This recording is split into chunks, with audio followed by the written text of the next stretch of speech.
Hello, I'm here. Thanks for being here. The great thing about that intro is that, every time I'm streaming, I always forget something. And so that intro gives me the perfect way to go live and feature something on stream while I'm off rushing around getting last minute things done. So I wanted to start by giving you a quickie movie review. I watched the movie Juror No.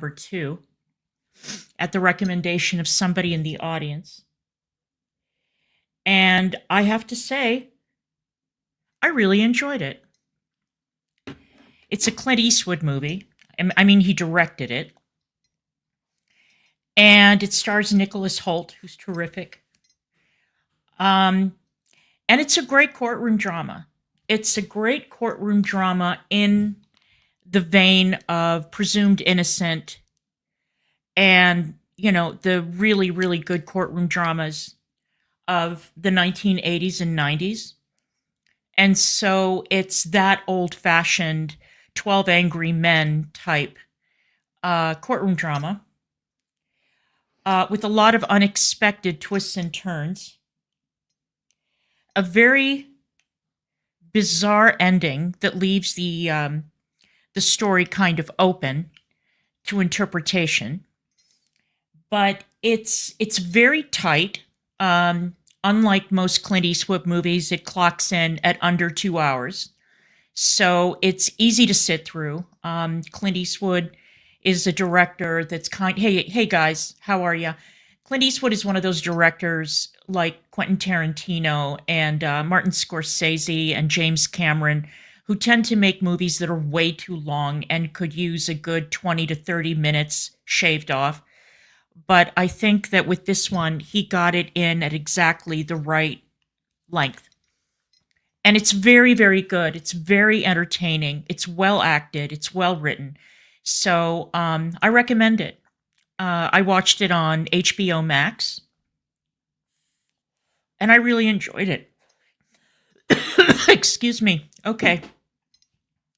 So I wanted to start off with some odds and ends. I watched not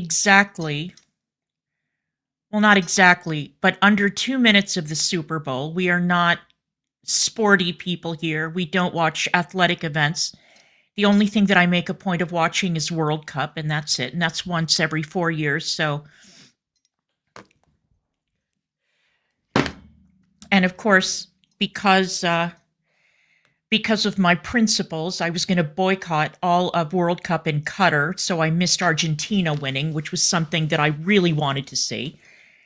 But we don't watch the Super Bowl. We don't watch the World Series. We don't watch anything like that. But I caught a glimpse of that guy with the Palestinian flag getting tackled by security. The guy ran onto the field with a Palestine-Sudan flag and got bum rushed. But the real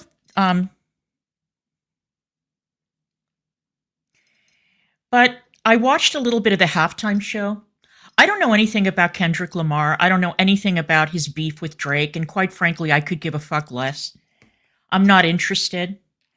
But I can say that I was very amused to follow along on Twitter and see the reactions from people who were like, what is this? I can't understand a word he's saying. This is shit. This is the worst halftime show ever. No, I've seen worse. Oh, great. I will let him know. Thank you, Freebird. Thank you. I can say that my expectations were pretty high because the only thing that I knew about Kendrick Lamar is that he won the Pulitzer, which is quite unusual. And I thought, okay, well, he's probably quite a wordsmith. Well, he is, actually. I did not expect to see a rapper call another rapper a PDF file in front of like 100 million people. So that was a thing that happened. But the way that he did it, The wording that he used was very, very clever. It was very clever. And I thought, oh, that's why you won the Pulitzer. Okay, got it. Now I understand. But I didn't understand why people were so upset by that halftime show. Okay, so Serena Williams crip walked. Big fucking deal. So her oldest sister was killed by a crip. Oh, well, it's her decision if that's what she wants to do. I didn't think it was the worst. I've seen worse halftime shows. So, anyway, that was a surprise. So there's news out of the UK. There's been a bit of scandal over there. Some labor ministers got caught being very politically incorrect in a WhatsApp chat group. And so some guys got shit canned. And, oh, really, Recliner? If you can recommend a video, I'll watch it, sure. I mean, I'm always out to learn something. And the UK has a new health minister. Without belaboring the point, the health minister believes that if a person identifies as a llama, that their choice should be respected, which is new. The person also believed that women can have penises, and that bathrooms should be without any gender affiliation whatsoever. They should all be gender neutral. This is the health minister. And I was thinking, well, should I be surprised or not? Well, no, not really. I mean, their foreign secretary, David Lammy, believes that if that a man who transitions to become a trans woman, that man can grow a cervix. He actually said this in those words and was roundly mocked for it with good reason. But there's another thing going on that is absolutely incredible. And it involves an immigration case. This is all the rage now. This is getting a lot of coverage in the UK. Oh, before I move on to that, speaking of David Lammy, there was word that the Foreign Office was going to open talks with Caribbean nations on the subject of reparations. And apparently the Caribbean nations were asking for trillions of dollars in reparations. This was based on a cover story in the Telegraph, and the Foreign Office had to come out and say, no, no, no, no, no. No, this is not happening. This is not happening. So the left hand doesn't know what the right is doing. Hi, Rosie. I'm talking about the UK. All right. So there was an immigration case involving an Albanian. And again, it's been getting a lot of press coverage. Okay, there I am. I'm in focus now. I'm just going to read the piece. It's easier to do that than to summarize it because I don't want to miss any of the details. An Albanian man's deportation from the United Kingdom was partly halted because his son's aversion to foreign chicken nuggets. This is not a joke. It was the Your Honor, let us stay because of chicken nuggets. This was actually used as a legal justification to keep this man in the United Kingdom. An immigration tribunal reportedly ruled that it would be unduly harsh for the 10-year-old boy to be sent to Albania with his father, given his food sensitivities, sensory issues, and problems in expressing emotions. But it gets worse.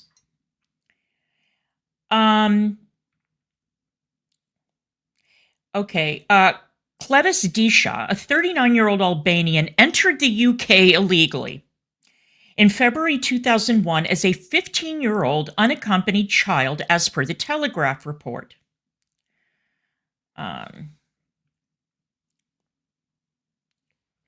He later gave a false name and falsely claimed he was born in the former Yugoslavia. While his asylum claim was denied, he got UK citizenship in 2007 After lying on his application, he was granted UK citizenship after being granted exceptional leave to remain and then indefinite leave to remain, the British newspaper reported.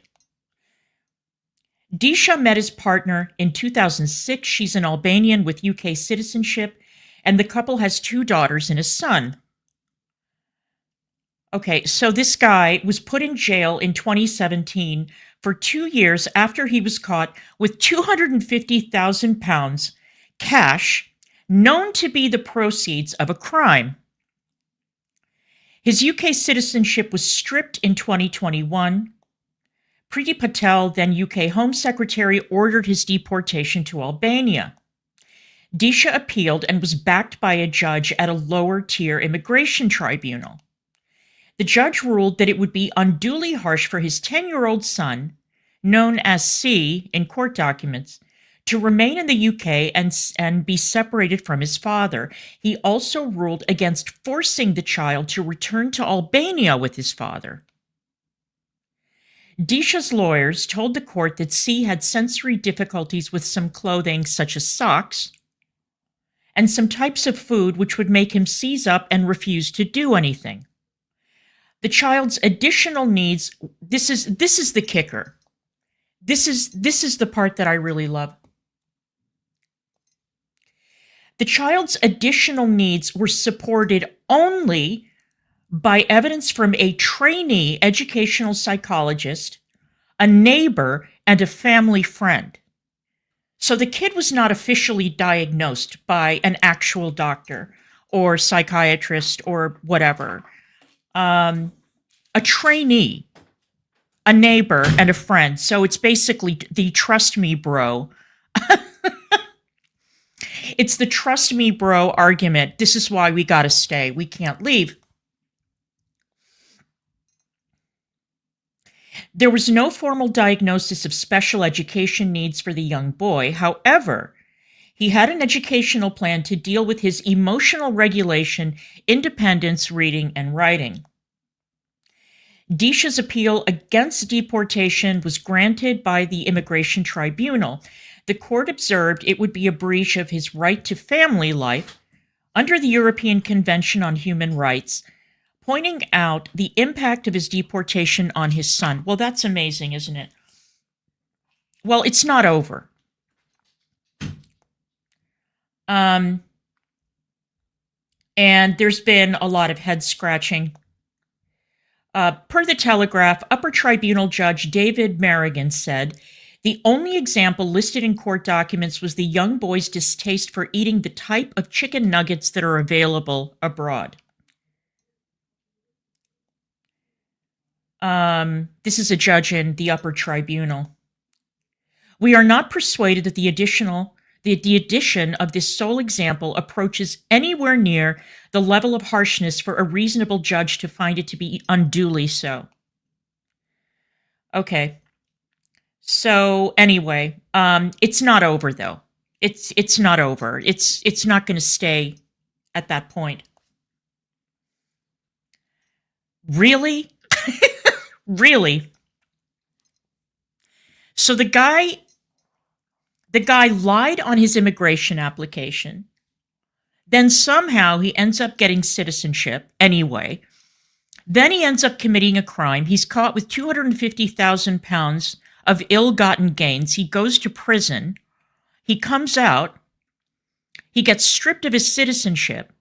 And now, here we are. You know, I saw today that one of the TV channels was doing a segment about whether it's time for the Brits, now that they're out of Brexit, to pull out of the European Court of Human Rights. Sorry, I'm looking for something. But anyway. Okay, so that was that. I thought that, getting a quick little cheeky roundup of what is going on in the UK would be amusing and that you guys would appreciate it. So, hang on, let me, shit. Anyway, all right, so that's that.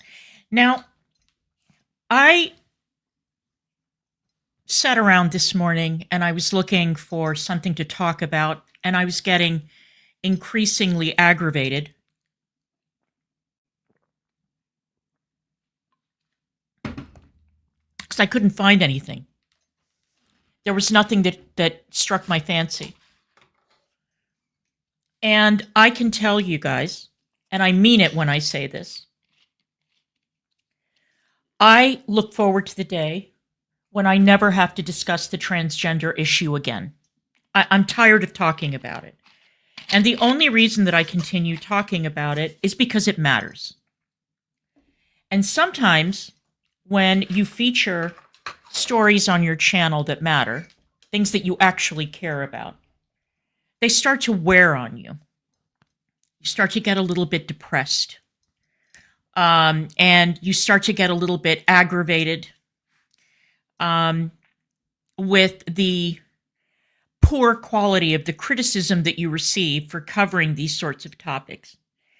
And all that I see is ad homs being flung around, but I don't see any arguments to the contrary that involve facts, issues, nothing. So I thought, okay, I guess that some people have missed the memo. And there are certain people who I really, really respect a lot.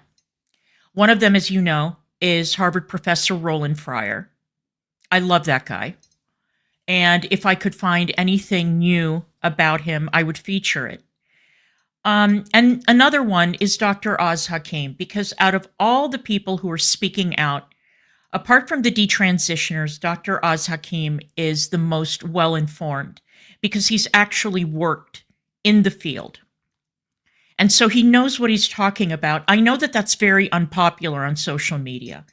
I know that it's far preferable to have somebody on or to feature people on your channel that are driven strictly by emotion and who lash out at people who don't agree with them. But I prefer to listen to experts, and Oz Hakeem is wonderful. And so I thought that we might give a listen to an interview that I found today on a channel that I was not aware of. So I thought we would give it a listen. Let me bring it up.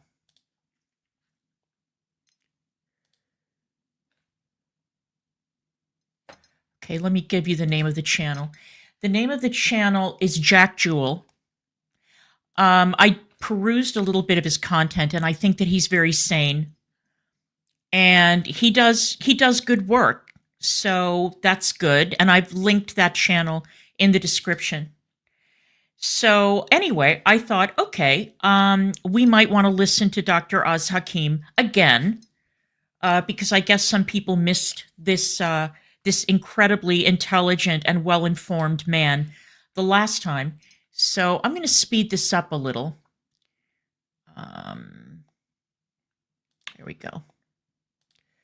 All right. And let's listen. Determined to help people think about it from the experiences I had with my patients. Yeah. Yeah, it's fascinating. I think the idea of that existing today is almost incomprehensible. Yeah, when I was doing it, my colleagues and my friends were going, okay, why are you wasting your time doing this really weird thing? It's like, why are you bothering? Why? And nobody got it. And at last, the work is finally people being interested in thinking, oh my God, this is great. But at the time, people were going, why are you doing this? Why? You know, it was a forensic psychotherapy clinic. My colleagues were treating murderers, rapists, and paedophiles, and I was treating men who were turning up in dresses. And they're going, and they seem to have more of a problem with me doing that than the paedophiles turning up or the rapists. But it was quite strange. So what time period was this? That was, I started it in 2000 and I stopped it in 2012, which is when I left the NHS. And I still do bits and pieces now, but the service I ran was for those 12 years then. Okay, so by way of background, Dr. Oz Hakeem is a psychiatrist.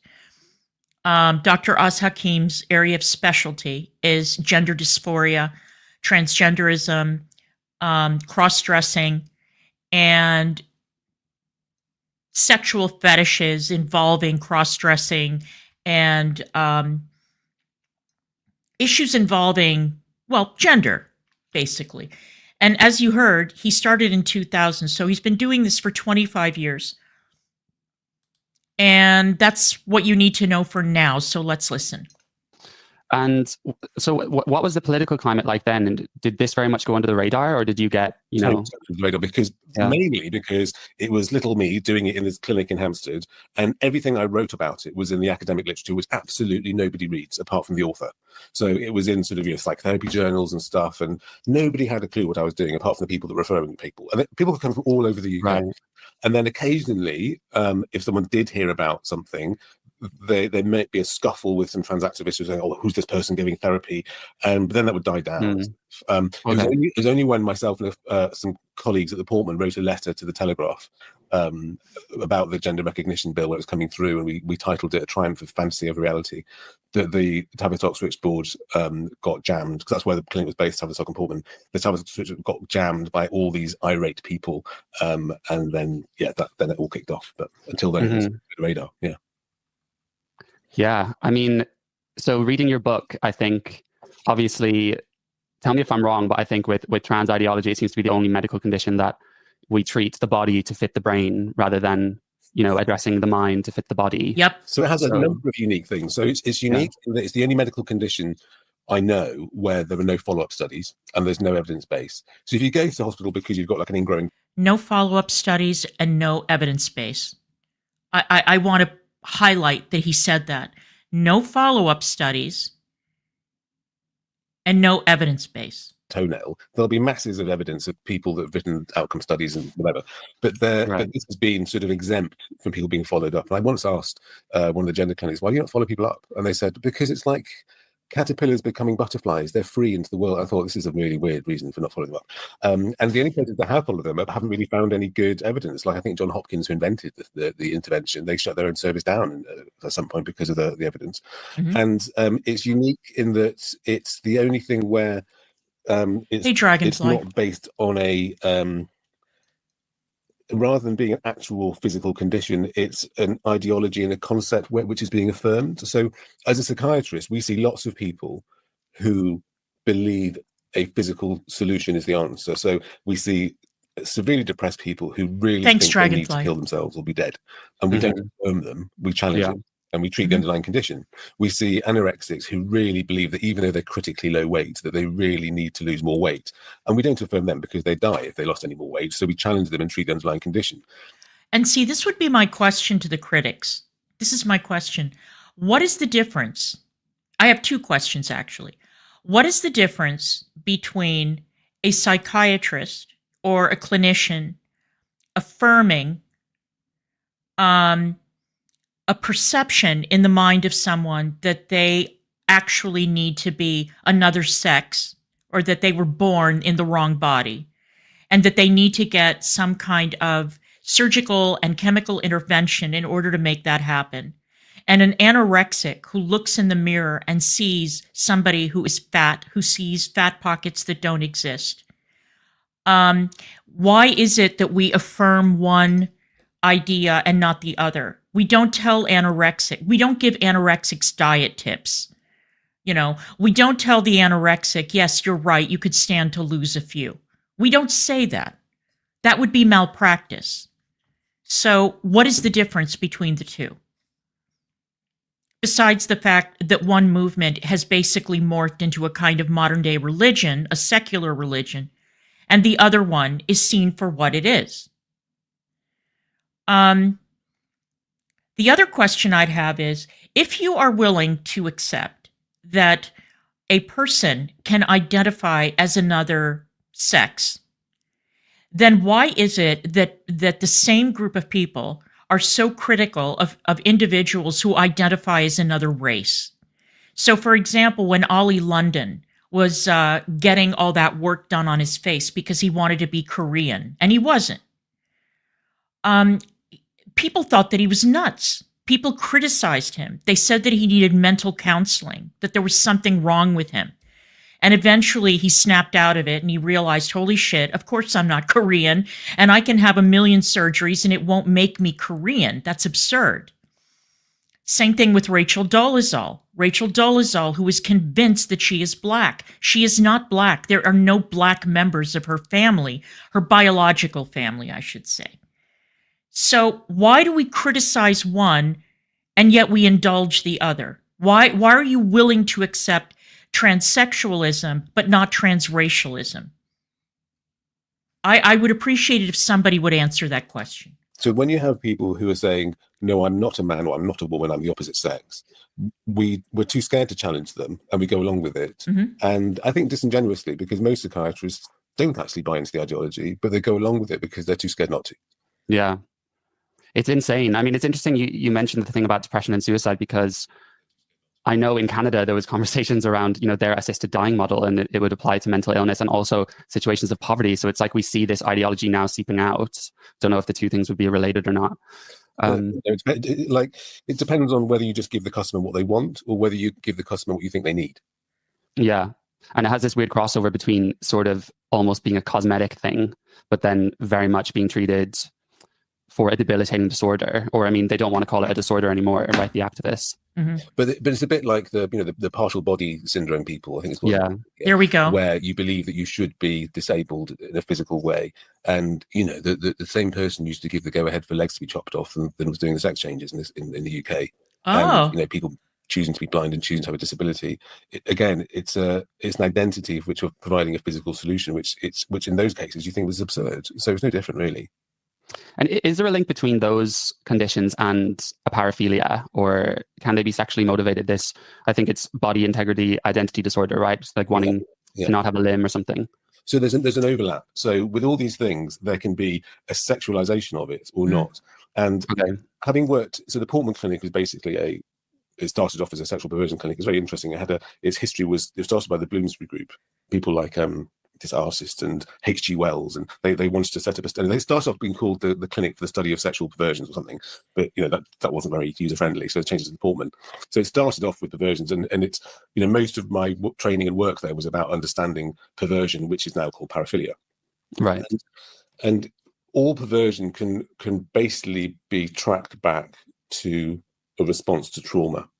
So trauma, you can get a number of outcomes. Either nothing happens, you get a bit upset, you get psychologically traumatized and something along the lines of PTSD, or rarely you can sexualize it. And the sexualization of trauma is a way of, like previous psychoanalysts at the Portman called, triumphing over the trauma. So rather than being debilitated, upset and traumatized, you triumph over it and you get power over it and you become turned on by it. So for every person that enjoys being urinated on or things involving shit, can I say shit on your podcast? But all these things, you can track it back to a little boy who's either wet himself or shit his pants or something and got really humiliated, and they sexualize it and then they become. So every shit fetish we had was once a little boy who shat himself somewhere. That's interesting. I didn't know that. And it's wonderfully depicted in for those of you with a brave sort of constitution, the brilliant autobiography by Dennis Nielsen. I think it's called Drowning by Numbers or something. Was it Drowning or something? History of a Drowning Boy. And it's this beautifully written book where you realize that despite the beautiful writing, he's actually writing about something quite sick, which is his love, because he thinks it's love with a corpse. And his trauma, his original trauma, was when he was small. He was very close with his grandfather, I think, and his grandfather died or drowned or something, and he led into this room to see his grandfather lying there motionless on a table, and that was his trauma. And then later in life, he was gay and he pulled men and he found them sleeping next to him and looked at them, and that was reminded him of that the trauma of right. Okay. And he had to keep that moment alive, so he collected people. And Dennis Nielsen was the British version. He was kind of a cross between Jeffrey Dahmer and John Wayne Gacy. And there was a wonderful movie, a biopic that was made. I can't remember if it was a mini series or an entire movie that was made starring David Tennant, which I highly, highly recommend. But that's who they're talking about. Dennis Nilsen was a serial killer, and it's a really, really interesting story. He kept them there inanimate until they went off, and then he cut them up and threw them down the drain. So that was his trauma, which he sexualized. So with the perversions, with anything, you can get a perverse aspect to it, but not everyone is perverse. So like with transvestites, who we never talk about anymore because they're all called trans, but they're nothing to do with same sex. They just want to reside temporarily in the external vestiges of the opposite sex. Transvestites may be fetishistic or not. So they may just like dressing up and enjoy it, or they may get turned on in a sexualized masturbatory way. So with trans, usually with transsexuals, it's usually not fetishistic. If it is fetishistic, then it's more what we call autogynephilia. Yeah. So most of my true transsexuals, as in not the transvestites, were on the autistic spectrum. I would say all of them were actually. Did you hear that? All of his transgender patients were autistic. All of them. And he makes a distinction, and this is what I keep on hammering home, because this is really important. There are all these people, the transvestites, the transgenders, and the AGPs are lumped in under the universal term transgender, and that's not what they are. Clinically speaking, that's not what they are. And they're all very different. They present differently, and they have different reasons for engaging in whatever behavior they engage in.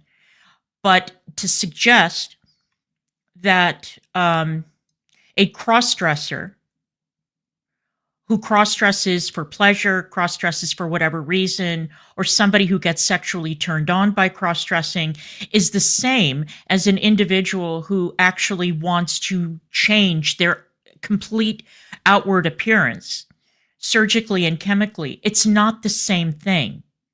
There can be overlap, but they're not the same categories. And the fact that he said that every single one of his transgender patients was autistic, I think is very, very interesting. Very interesting. And the autistic people had very, very low sexual interest. The more autistic, the nearer to zero sexual interest. It was just icky and yucky and nothing of interest. And whereas the transvestites were far more paraphilic, and the ones who were sexualizing and getting excited by the idea of having women's bodies were the autogynephiles. But the transsexuals, it was more about them having an autistic understanding of what it was to be a man or a woman, and thinking if they weren't A, they must be B. Mm-hmm. So would most of that kind be of the kind of homosexual type, attracted to men? No, the really autistic ones were usually asexual. They didn't have any. So if you're asexual, it's like being colorblind. So you may not know you're colorblind. You may go through your whole life. So with asexual people, they might have neither a libidinal interest, like erotic interest, or they don't have a disgust response. So if you have a sexuality, then you know that you like what you like. But if you try and, think of something sexual or do something sexually with something that's not in your sexuality, then you have this disgust. You don't really want to do it. It's this disgust response. Unless you're pansexual and you fancy everything. But if you're colorblind sexually, if you don't have a sexuality, then you can go through the motions of sex and have a physical, mechanical orgasm without the erotic sort of for that person's fit sort of thing. So some of my patients didn't even realize they were asexual because they had a partner who was basically a best friend. They had no sexual interest, but they would sort of, have sex because they wanted them to. But they didn't really have a sexuality. There's a correlation between the more autistic and the less eroticization that you experience. So the transsexuals weren't that perverse. The transvestites were more likely to be, and there's always been far more transvestites than transsexuals. We talk about as if they're all transsexual now, but actually the majority of people under the trans umbrella are transvestites and not transsexuals. So just to kind of re-clarify the distinction there, transsexual would you put the autogynephile in that category? Or so if you divide it into two, there's transsexual who has the belief that their body should be the opposite sex. Transvestite doesn't believe their body should be the opposite sex, but they like dressing up. So it's like renting versus buying. The transsexual wants to buy, and the transvestite wants a short-term rental. And within the transvestites, there are those who, rather than want the external clothing, they want the external body, and they get turned on by it. So within the transvestites, there's the non-fetishists and the fetishists. Within the fetishists, they're the ones where rather than the clothes, it's the body, and that's the autogynephile. So I would a subset of the transvestite. And in terms of homosexuality, some of the transsexuals were having a flight away from the unbearableness in their minds of being homosexual by being a heterosexual transsexual. And if you think about GIDS, the Tavistock Child Gender Clinic, I was attached there as part of my training for a couple of years, 1 day a week, and I was horrified because what I saw were these young kids who hardly knew anything about the world, because they might be like 5 or 6, who I recognised were just camp young boys and tomboy girls, and the parents were led to believe that they were, because their child was gender non-conforming in a stereotype way, that they were trans, and they were putting this conveyor belt. And I said to the person very high up in the clinic, I said, isn't what you're doing mad? Because these kids left alone would otherwise just grow up to be gay. Right. And he said, would it be any more mad than if they were to become gay? Because this is from an institution who pathologized homosexuality. So if you could heterosexualize an otherwise developing homosexual, surely that was better than being gay, because being gay is a perversion. Wow. Okay, so like Iran then. I mean, it's very much like Iran. This is the thinking in Iran. Wouldn't it ultimately be better to carve them up and turn them into someone heterosexual? And it's amazing that this mentality still existed when he was treating patients, because he started in 2000. I mean, you would think that this attitude would be from, I don't know, the 1960s, the 1950s even. But in the year 2000 and onwards, it's incredible. Incredible. Let's continue.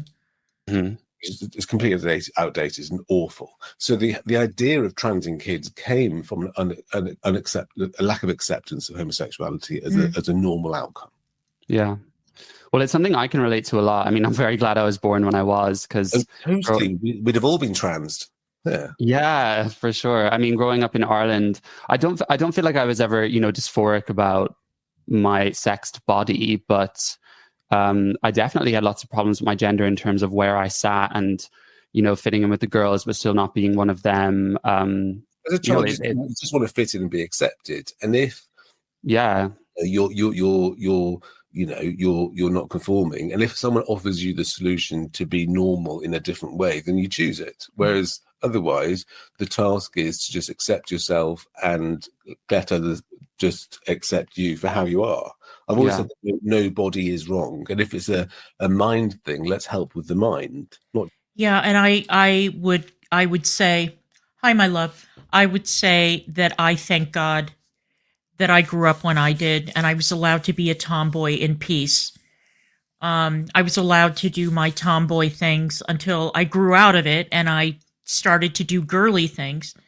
But I was allowed to do that at my own pace.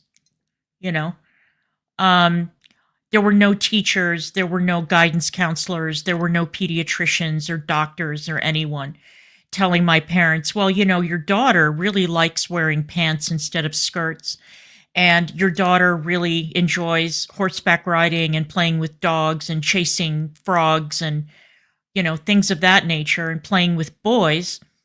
So maybe we need to consider that she might actually be a boy under that female exterior. Thank God. Thank God that was not an option when I was growing up. And my gay friends say the same thing. The ones who are my age or in Gen X, they say the same thing. Thank God when I was growing up and I was kind of a femboy as a kid, thank God that this didn't exist and I didn't start to get pushed onto the assembly line, and that I was allowed to just grow up and be gay. Thank God. But anyway. Or just chop bits off it. Yeah, and I guess the availability of the service in itself, increases the demand, right? Because my mind would have never even thought of that because it was just unbeknownst to me. Yeah, totally, absolutely. And you've got all these social media influencers who basically say to young girls who fancy girls, you could be this superhero, big muscly trans man, or you could be this like lesbian. What's that? And so the glamorizing of transing and the fact that it's quite cool now. And in my book, I talk about how it's just a new subcultural identity. I was a goth, still a goth, in some ways, and it's just the new. If you look at photos of me and my friends when we were 16, looked a bit like transvestites, to be honest. I wasn't being a transvestite. I thought I was being a post-punk goth, but I had more makeup than any girl wears these days. And I remember my mother saying to me, are all the boys wearing red lipstick at 3:00 in the afternoon on Saturday? the specifics of the, but it was, and massive big hair, backcombed and eyeliner. I remember it well. We didn't look very different to all these non-binary and trans kids now, but it was just an identity. And as soon as Jenny turned up at school with a backcombed hair and the makeup, what are you, a goth? Okay, we all became goth. Like today at school, someone turns up at school, they look like Jenny looked then, and they go, what are you, I'm trans non-binary. The whole school becomes it. It's not like a COVID epidemic of everyone's caught trans. It's a subcultural thing. And in the book, I describe how up until the advent of social media, all youth subculture was based in music. So, if you're Gen X, like I am, or before, then, in your teenage years, your walls and your exercise books and everything was covered with cutout pictures from NME of your favorite bands, because your band provided you with the identity. But then with social media, the role of music changed. So kids like music these days, but it doesn't form the core of their identity. Not at all. Social media does. So, not like it did for us. Of subcultural goth, of which I'm an expert in. So you have the Mark 1, 2, 3, 4 goth, then it goes emo, and then post emo, it's non-binary trans. It's exactly the same, but it gets confused for being a medical disorder. Then the parents take them to these clinics. They get convinced because a professional is saying, "Look, this is what your kid's got, and this is what can be the solution." And parents want the best of their children. They think they're fed this lie that their child's trapped in the wrong body, like some prisoner in a Russian doll setup, which is complete nonsense. And you get parents fighting for their children to be castrated, which is a totally odd thing. And I remember, I think it was Ariel Scarcella who said that this whole thing started really picking up speed in around 2010. This business.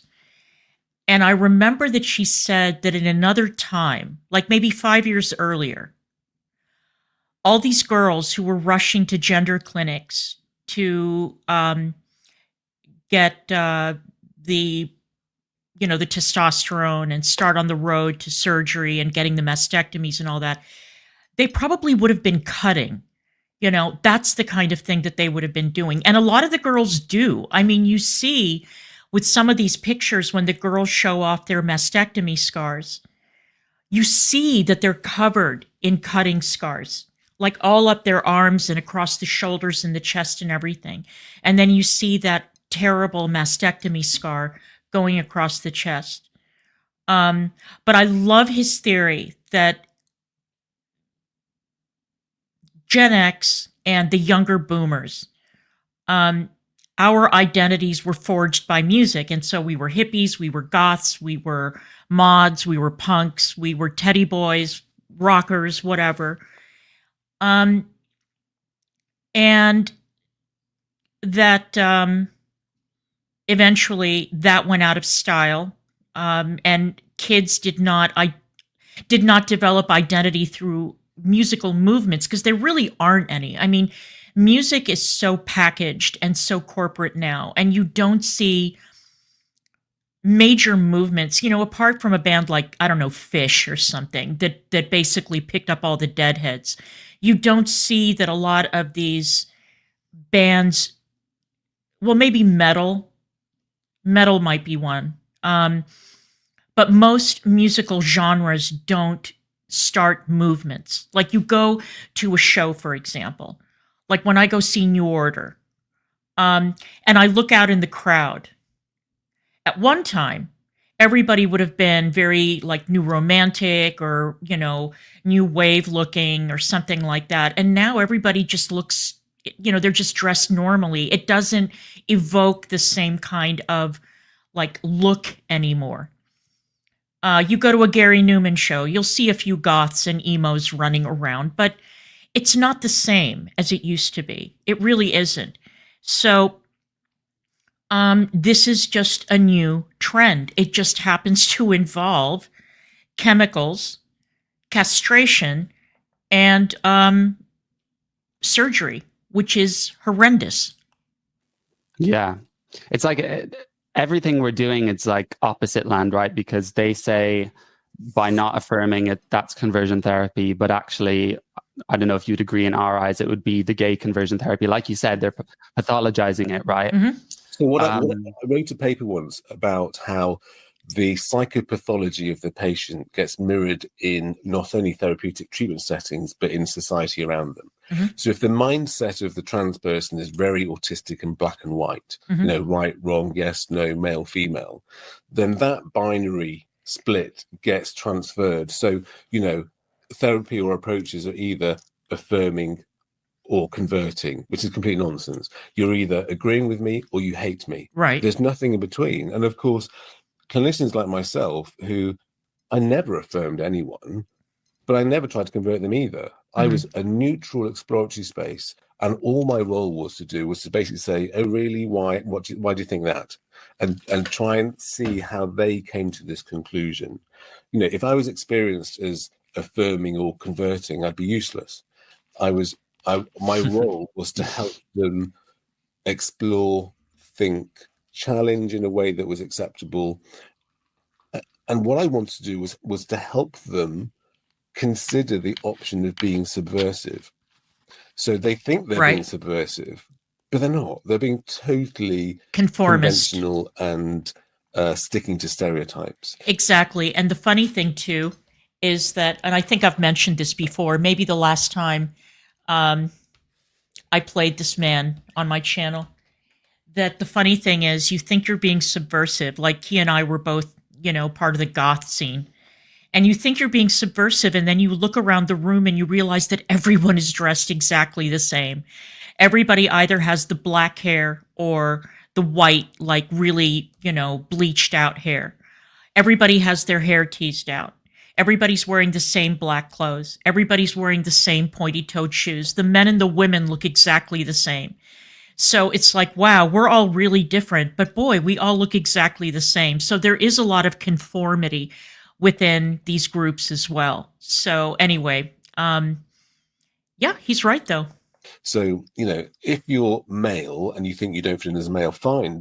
Do whatever you think that you'd benefit from by being female, all these characteristics that you've labeled female, do all that while being male. Because if you look at the new romantics in the 80s and the 70s, and if you look at people like Boy George, Marilyn, they never said that they're women. They didn't look like men, but they were subverting the mind of those who saw them into, okay, well, my framework must be wrong because I can't work out what they are. They weren't saying, I am this, see me as this, which is very autistic. Yeah. They were saying, well, I can be whatever I want to be. What you think I am is up to you, but I'm not saying I'm anything. Yeah. So punk and new romantics were subversive, whereas the autistic person can't be subversive. They're very, very rules based. They're their most prescriptive. And I said to someone, well, what's wrong with being a boy? And he said, well, all men have short hair and wear suits. I said, but they don't. Well, it's like, if only they did all wear suits, they don't. But here's mine, you had to be a certain way or a certain, and it was like, if I'm not A, I must be not A, which is B. Right. Yeah. And if you ask them, well, what is a woman? They can't tell you. They just say, well, women have long hair, they have dresses. They just talk about the externals. Because there's no idea of a mind inside in the autistic brain. It's just Yeah, and this is an area I'm very interested in, because you're probably familiar with Blair White, the popular trans YouTuber, and she recently was in this public therapy session, which was posted to YouTube. Sort of therapy. Well, yeah. Let's call it that. But obviously, she's recently said that she has been, conversations, call it that. She has come to the realization that, she is on the autism spectrum to some degree, and, her identifying as trans is possibly a trauma response, right? So there's that side to it. But then I'm curious with, you mentioned Boy George, David Bowie, these people. So they're celebrities, right? So they would have been given an extra license to sort of carve out this identity of androgyny. But I'm wondering, I'm not sure if a society can ever get to the point where they completely embrace gender nonconformity and children don't suffer intense bullying or homophobic parents, family, etc. So if a boy is just so hyper feminine, like the extreme end of the feminine spectrum, even with all this exploratory work, is there still a chance that it's just impossible for him to live as he would like? We've always had hyper feminine men and very masculine women, proper tomboys and very effeminate girly boys. That's been going back as far as the Bright Young Things and all those sort of flouncy men drinking martinis in the 1920s. And if you look at all the new romantic, you didn't have to be a celebrity. And all these people that you mentioned, the celebrities, they were once not celebrities, but they were still going to clubs like Smashing and sort of being flamboyant and dressing up, and that was fine. There's always, and you find a society that you're okay with. You might move away from your small farm in the Hebrides, and you might go to somewhere like London or something. But there's always been people that are gender non-conforming, and they've always been always. Okay, yeah, I got you. So within your clinical work, what were the outcomes you sort of saw with these patients? So the aim of my work was purely psychological. So I wanted them. So my work was with over 17-year-olds. I didn't work with children. I did some attachment of kids, but my worker was an adult psychotherapist. And my aim was always to be psychological, not bodies. So I didn't want the outcome to be don't change sex. I wanted the outcome to be, I want you to be happy with your sense of gender identity, and I want it to be stable. Because I didn't care what your identity was, just be stable in it and happy with it. So you could be happy with the trans identity, non-binary, whatever. And what I found is that after I started off doing individual work, and then quickly I did groups and individual. And I found that the individual setting, you got the repetition of the yes, no, right, wrong, male, female dyadic. But in a group where everybody had some sort of gender dysphoria, whether they were transvestite, transsexual, or gynophile, pre-op, post-op, detransitioner, apart from the therapist, whether the therapy, the analysis was done by everybody in the room, not just smarty pants therapists, but everybody in the room was able to critique, analyze, and challenge each other. It had far more credibility because you had someone saying to someone else, well, you sound just like me, but you sound completely mad. And that had far more weight because it came from one of their own. And what I found was by being in the group for a period of time, their notions of what it was to be male or female were deconstructed and sort of reevaluated, and they realized that the solution that they had in their mind for the problem that they had in their mind was no longer apparent, because actually the problem was a non-problem. The problem wasn't with gender. And then they didn't want to change their sex. And when I did a retrospective survey of the patients, less than 2% of the patients went on for any gender physical treatments. It's very interesting. Said, "Oh, I'm doing it because I've always wanted to, but I know it's a bit I'm never going to be a woman. I'm going to be trans. So they had a quite realistic outcome. Wow. Whereas most of them were just happy with themselves, and the post-op regretters, which were 26% of my patients, all said we wished we'd had this group at the beginning, because all we ever had were people affirming us. And one of my patients said he went back. He was like 50 odd. He went back to his family, his friends, and his employer, who was a public health employer. What a surprise! And he said, when I was going through this and announcing this, why didn't you just ask me what on earth I was doing? And all of them said, because we were supporting you, because that's what we're meant to do, because that's what people have been led to believe. And he said, there's false, reinforcement of a false reality I was harboring. And I wish people had just asked me what I was doing and taught me. And I want to highlight what he said. He said that 26% of his patients who transitioned regretted it. 26%. Now, we've heard statistics that it's like 1%, less than 1%. I don't know where these numbers are coming from. But he actually did the number crunching. 26% regretted going through the process. That is a very high number. Very high. 26% is not 1% or less. 26% is a quarter of his patients who went through the process regretted it. That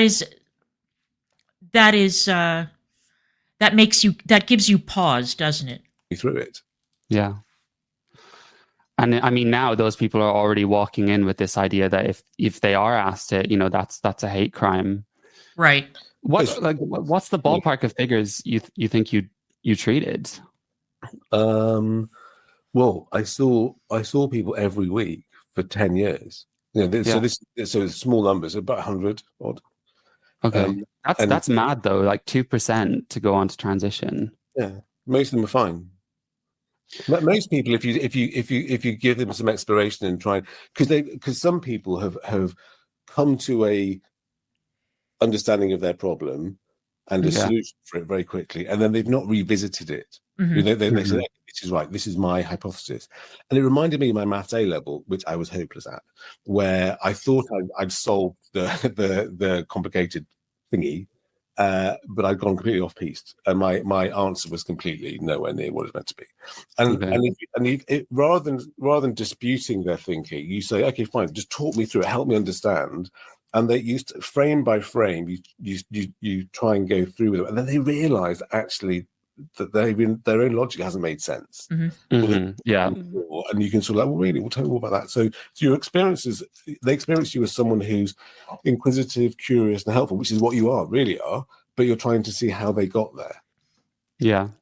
So I can completely imagine that from the perspective of, a gay man, for example, thinking he's a woman. Yeah. How does someone with autogynephilia recover in that sense? Because from what I've heard from people, it can be, because it's a sexual proclivity and almost like a form of a sexual orientation that you can never get rid of it, and it will always plague you, if you know what I mean. So unfortunately, when you see autogynephiles, it's often too late. So if you imagine that your libido as a man is driven by your testosterone, yeah. And the first thing you do when you have a sex change is get castrated. I know, thank you. And if you get castrated, you have no testosterone and you have no sex drive. And they usually think, oh, this is great. And they spend ages masturbating furiously over the idea of having breasts and a vagina. And they think that's what being a transsexual is. So they go to their GP and they don't say to their GP, I've been masturbating furiously about the idea of having breasts and vagina. They think, I think it's for a woman. And they go, okay, well, we'll send you to the gender clinic. There's a 2-year wait. And they think, okay, 2-year wait. Oh, I'll just get on a plane to Bangkok. And they get on a plane to Bangkok, and then they have a sex change, and then they wake up going, oh shit, what have I done? So that's often when you see them. But the task is to help them understand that they're not transsexual, that they have a sexual fetish at the idea of having women's bodily parts. And as long as they know that and they don't end up having a sex change, so it becomes like any sexual fetish. It's like the fetish transvestite, as long as they know what it is and they're not pretending to be something else. And again, I want to emphasize the point that this man, who is a professional psychiatrist who has been treating these patients for 25 years, There are transsexuals, people with body dysmorphia, all of whom, in his experience, are on the autism spectrum. All of them. The cross-dressers, transvestites, and the AGPs.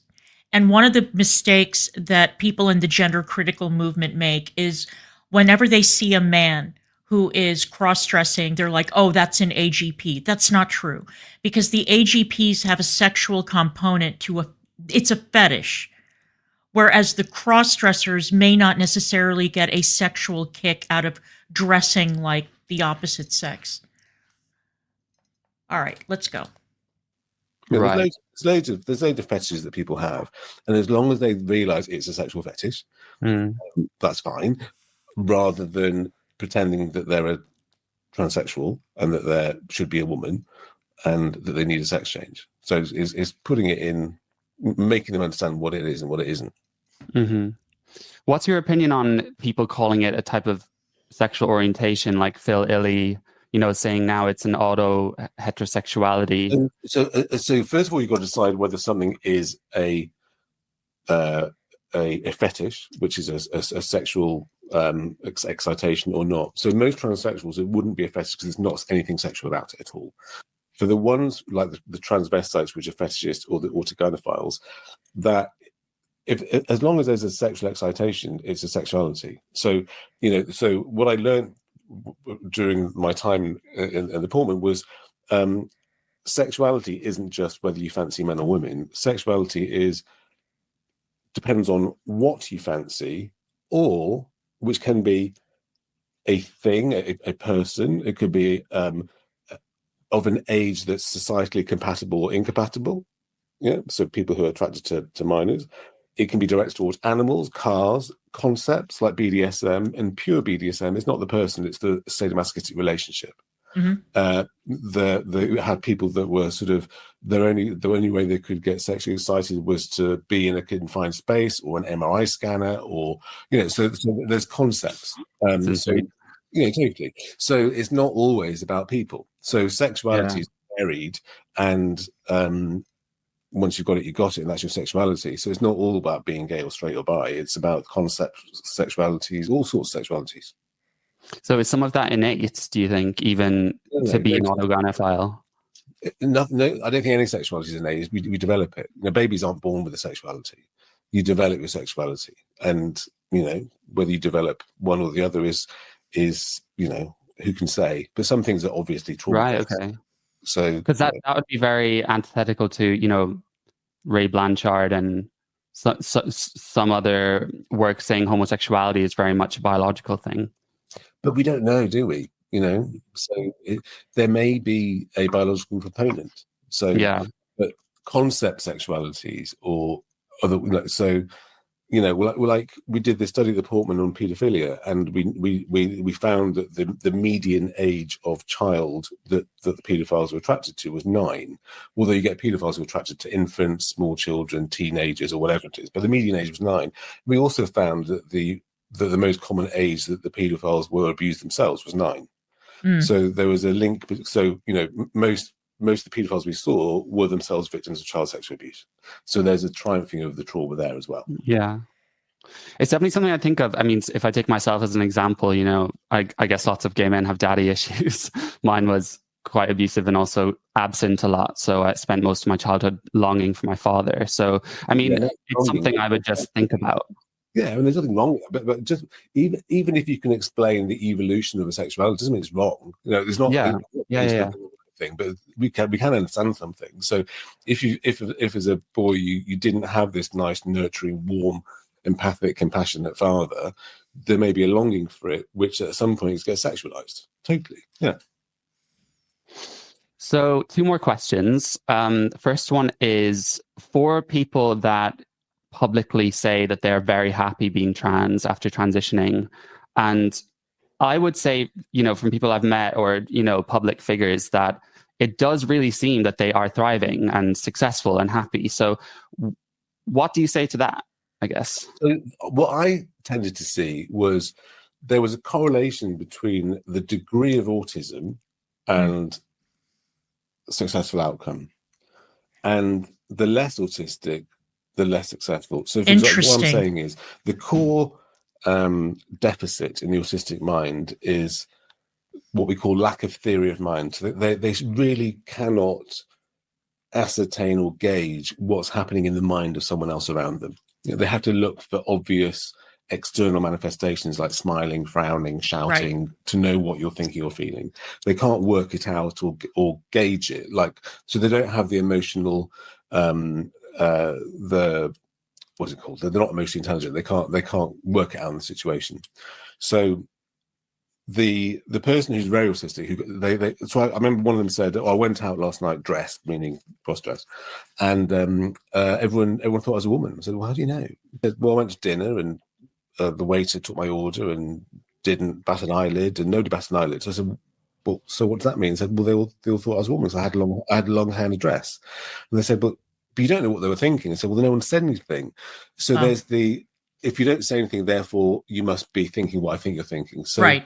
So if they're very autistic, then they really do think that everyone else is thinking of them as a woman. If they're not, then they have this sneaking sense of, oh, what if they're not? What if they don't think I am? And that's where the self-doubt as to whether you get the transgender dysphoria, where they've traded in gender dysphoria for transgender dysphoria. So they once didn't think they're authentic as men or women, and now they realise that they're possibly not authentic as trans men or trans women.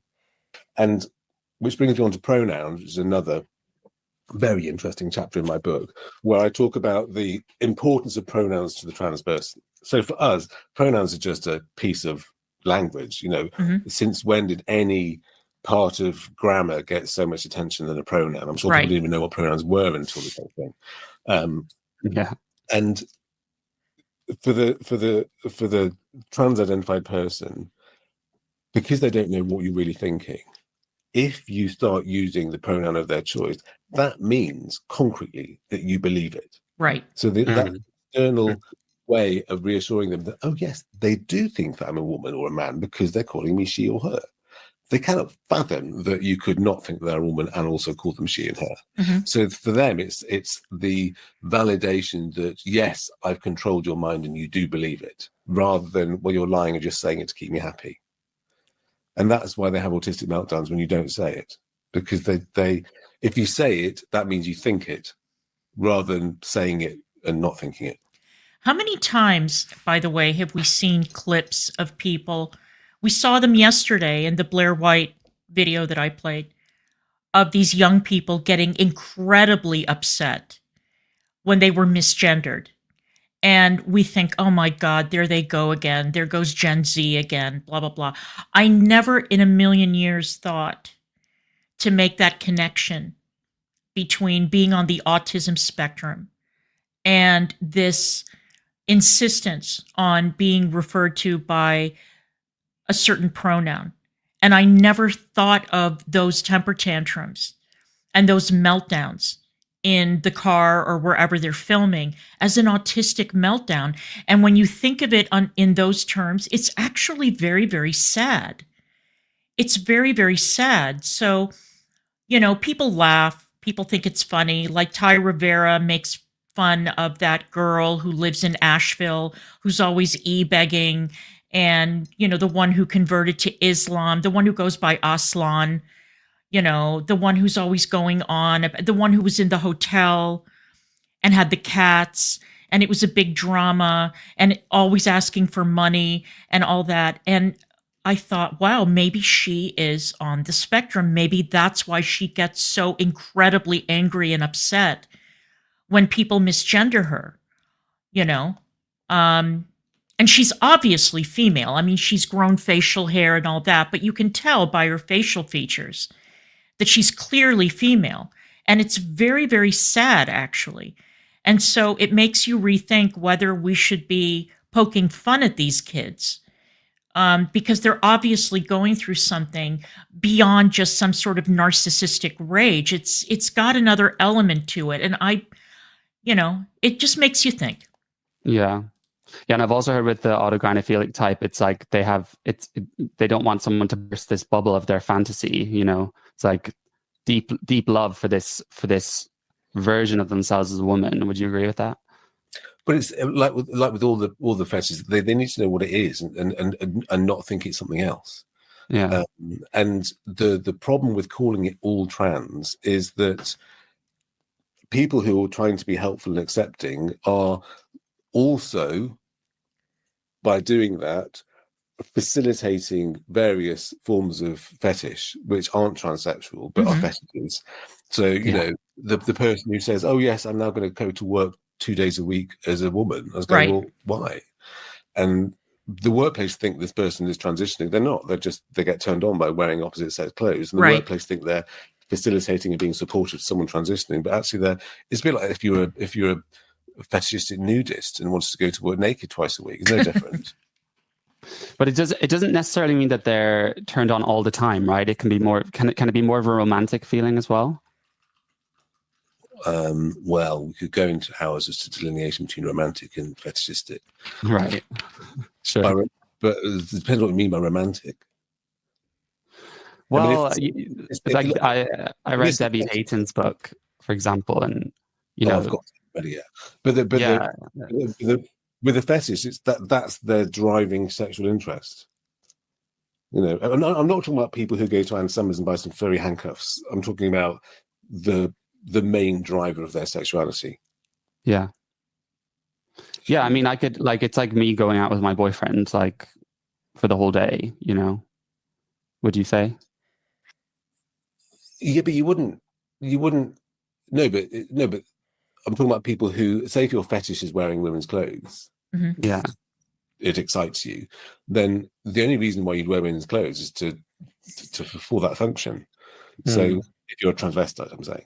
So if you're transvestite and you're a fetishist transvestite and you wear your clothes to work, then that's because you want to have some sort of sexual excitement at work, which is weird.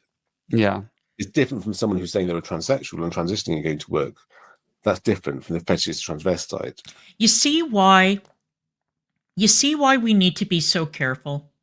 You see that there are distinctions between these three categories: transsexual, transvestite, and AGP. They're not the same, but they're all grouped together incorrectly, according to this expert. So I don't know if you guys have seen this, but this guy has been all over Twitter and everything.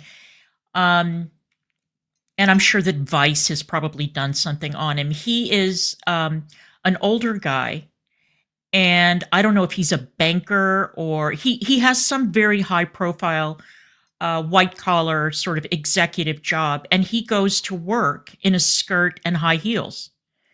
So he's not in a dress. He's just like traditionally male from the waist up. And he's clearly a man. I mean, he's not wearing makeup. He's not wearing a wig or anything. He's masculine. He's masculine presenting, except he wears a skirt and high heels. And, you know, there was a lot of clamor about, oh my God, this guy is so stunning and brave. Well, according to Dr. Hakeem, the guy is a fetishist. And his workplace is allowing him to lean into his fetish in a way that they wouldn't do if, let's say, he was a furry, or if he was into, I don't know, leather, and he showed up in, you know, buttless chaps to work. You know what I mean? So that is why it's a mistake to group all these categories into one category and turn this whole thing into a civil rights movement, because they're not the same thing. They're not the same thing. But let's continue. Because why would you want your workmate to be sexually aroused during the workday in the office? It's like the more I learn about it, the more questions I have. But I think in particular, it's like people's idea of what autism is. You know, I've really had to rethink all of this, because a lot of these transsexuals are actors and, you know, very bubbly social people, you know, so you wouldn't. You can be. I mean, very common. I mean, I'm probably neurotypical myself, but it's very common. So, you know, in the olden days, to be autistic, you'd have to have no speech and language and just, I've worked in a proper old style autistic unit as a junior doctor, and the patients have no idea whether you're a person or an object. They were like, you know, there was sort of all over it. But that's the olden days. Now, everyone who previously were called high functioning Asperger's are called autistic. So it's a massive spectrum. So there is a degree of neurotypicality and very rigid black and white thinking that you can see in all these patients. I'd say 100% of my male patients were autistic. On the Amazing. spectrum. And with the women, lots of them were. Some were as a response to trauma, and some was a response to internalized lesbophobia. So last question, we'll make it a double pronged so I can cheat you for two, but Is it where to get the book? Is that the question? Is it what? Sorry? Is it how do people get hold of the book? Is that the question? Oh no, I was going to finish off with that. So yeah, maybe three questions then. So I mentioned the book yet. Sorry? I mentioned the book yet. Well, I hope people go get it because I have it on Kindle. Yeah. His book is excellent. It's excellent. And normally I would put an Amazon link in the description. I didn't do that because I know that a number of you are overseas and that if I put an American Amazon link in the description box, it won't work. But I'm telling you, Dr. Oz Hakeem, D-Trans, it is so, so good. And if you're at all interested and curious about this topic, by all means, read it. It is really, really informative. Yeah. So as an heirloom to pass down to future generations, you need the hard copy. I have a growing stack of gender books at home. I've read all of them. So do you think medical transition still has some sort of a place? And also, what would be your prediction in this space, like over the next decade? So I definitely don't think it has a place for children. So I don't think anybody under the age of 18, but preferably higher, should be doing anything like this, because you don't really have an adult brain until you're like 25 onwards. For adults, I think adults can do what they like. What I don't like is being forced to go along with something. So so there's a difference between someone who's identifying as trans something and being honest about it, rather than the other version, which is I've erased history and reality and I'm something that I'm not, which is very different. Where we're going to go, I think there's going to be a massive tsunami of post-operative regressors, of kids that were transing, who then realised it was a mistake, and there's going to be a massive, sort of, everyone's going to sue the NHS. Because the interesting thing is that the hormones that they're using, even the companies making them, do not license them for this purpose. And do you want to know why? Because if you use something off license, you cannot sue the drug company, because they'll say, well, it's not licensed for it. You're using it off license. Right. It was licensed. You could sue them for if it went wrong. If it's off license, they're saying, well, you use it off license, that's your decision. Right. So they're very clever. They're exonerated. So the people who are being sued will be the clinicians and the hospitals. And if it's in the NHS has got no money. It hasn't got, it's on its legs anyway. It's going to be sued. So you're going to get loads of detransitioners, regressors, and court cases. Yeah, and especially when a lot of people don't even process trauma till their late 20s, early 30s. So it could have such a delayed effect. And while 7 or 10 years to regret. So, a lot of my patients said it was around 7 years that they started regretting. Right. Okay. Yeah. And I think I would definitely agree with that prediction based off everything I've read and seen. And while I would hope that obviously you'd kind of hope that wouldn't happen because all these people might have been harmed, I think it is looking that way. And then, I've been disowned by several people in my life. So I wonder if, they'll rethink things further down the line. But anyway, thank you so much for this. I really appreciate it. I'm in your busy clinical work to fit me in. So if you could tell us where we can find you, if you have any platforms, and also your book, that'd be great. Yes. So thank you very much for having me. I loved it. So the book D-Trans, which isn't just about detransitioners, I probably chose the wrong title. It's actually a clinician's critique of gender ideology. Wonderful. Excellent book. I call it D-Trans because my first book was trans. This is D-Trans. So you can get it on Amazon, solely on Amazon. And it's a bargain. You can treasure it forever. Or you can get it on Kindle. So anywhere is available in Amazon UK, the whole of Europe, America, Canada. It's doing well in America, actually. Most sales are on. Nice. You can find me by Google on my website. Perfect. Do you have any other exciting pieces coming up? What, another book? Yeah. Maybe, yeah. You can start a YouTube channel or a podcast. I seem to be popping up on podcasts and things, but I'm always happy to talk about it because nobody really wanted to listen about this until about a few years ago. Now everybody does. It's great. Right.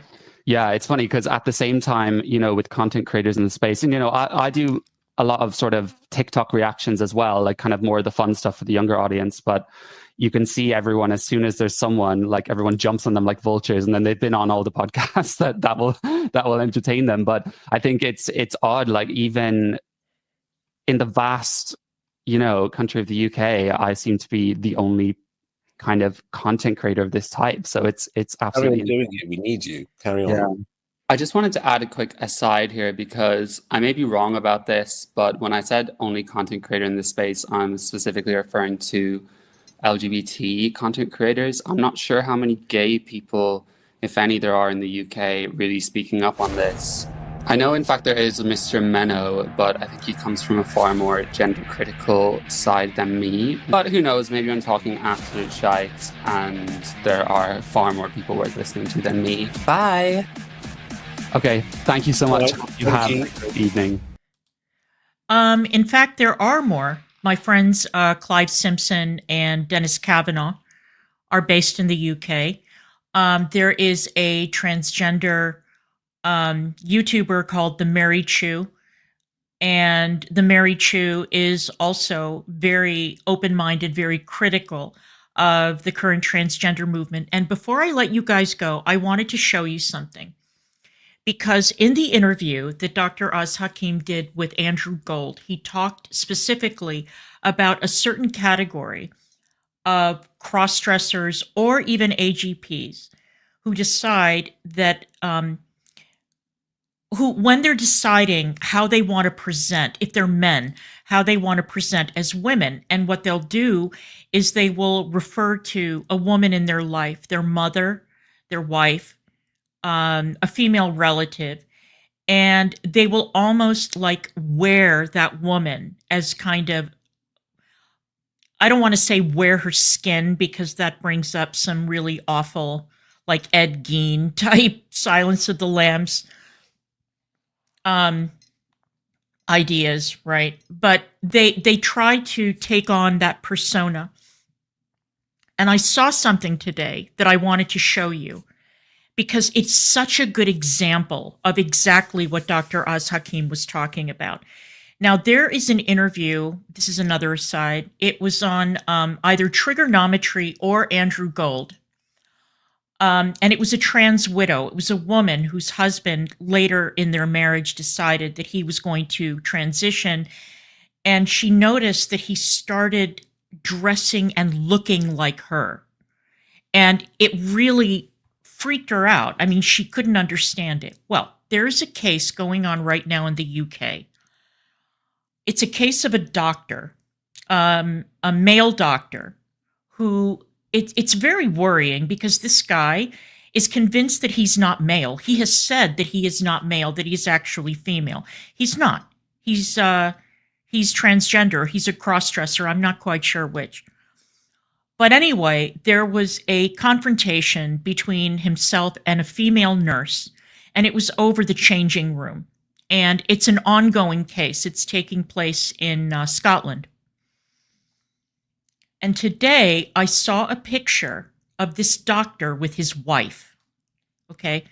I want to show you this picture because it is the best example of what Dr. Hakeem was referring to. So let me show you this picture.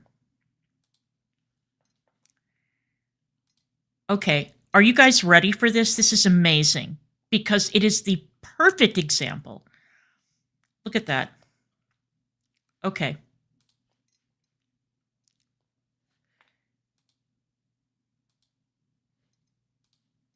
The doctor is on the left and his wife is on the right. Isn't that amazing? The doctor on the left is the one who's pursuing this case against the nurse. and his wife is on the right. And the minute that I saw this picture, the minute I saw it, I said, I know what my topic is going to be today.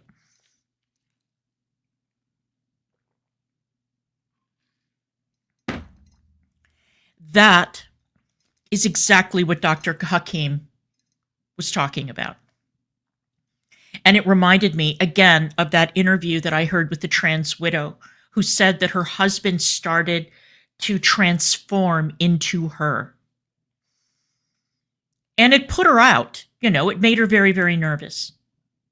So anyway, isn't that amazing, Astro and Freebird? Isn't that incredible? I took a look at this picture and I said, wow, maybe Dr. Oz Hakeem knows what he's talking about. And there it is. So he was saying, you know, sometimes when men decide that they want to take on the persona of their mothers, he made a joke in the Andrew Gold interview. He goes, that's why so many of these men, the older ones, end up looking like a hyacinth bouquet. You know, the very kind of dowdy English country kind of lady. And then others decide that they're going to become their wives. And you end up with this. It's incredible. The scarves are tied the same way. The hair is the same. The lipstick is the same. It's uncanny. It's absolutely uncanny.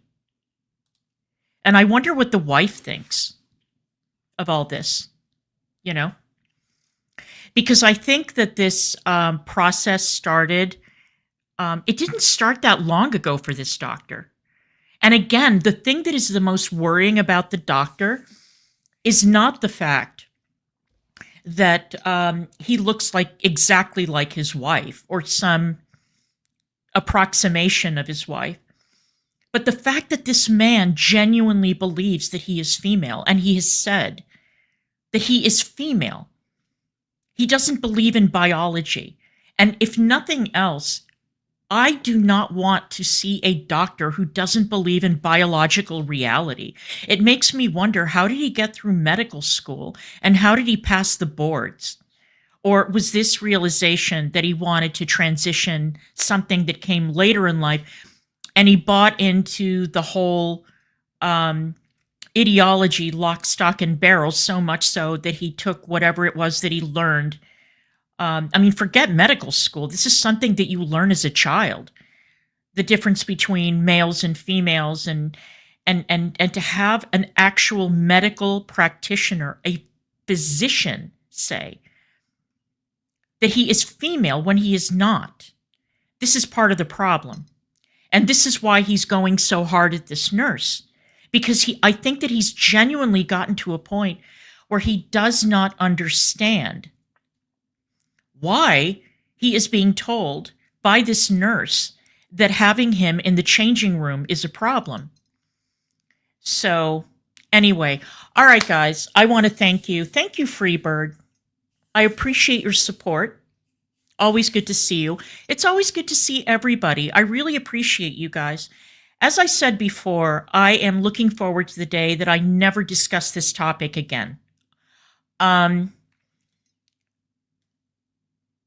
is exhausting. We are dealing with people who are so incapable of looking at a situation with critical eyes or seeing reality for what it is. I mean, basic biology. And who have become so convinced that this is a civil rights struggle, so that none of the assertions that are being made by the people who participate in it can be questioned. They all have to be taken as gospel. So it is like a religion. It is like a religion, a cult. And the most worrying aspect of it, of course, is the impact that it's going to have on kids. So many kids going to these clinics, so many girls getting operated on at such a young age, so many of the health ramifications that are going to start to affect these kids who go on cross-sex hormones. They're going to start to affect them later on in life. And maybe not so later on. Maybe there's going to be early onset osteoporosis. There are all kinds of side effects of going on puberty blockers and cross-sex hormones that we're not aware of because nobody's really looking into it. Nobody wants to study it because nobody wants to sort of pierce this bubble that people are living in. And because it's being seen as something to do to be kind, to help kids, when it isn't. It isn't. Instead of dealing with the underlying issues that have convinced young people that they're in the wrong body, these clinicians are medicating them and operating on them. And I think he's right when he says that the ultimate effect is going to be a lot of young people who regret, and they get older, they get into their 20s or 30s, and they start suing. And it's going to be very, very unpleasant. Anyway, I want to thank you guys so much for being here. I appreciate you. And I will see you guys the next time. Thanks, guys.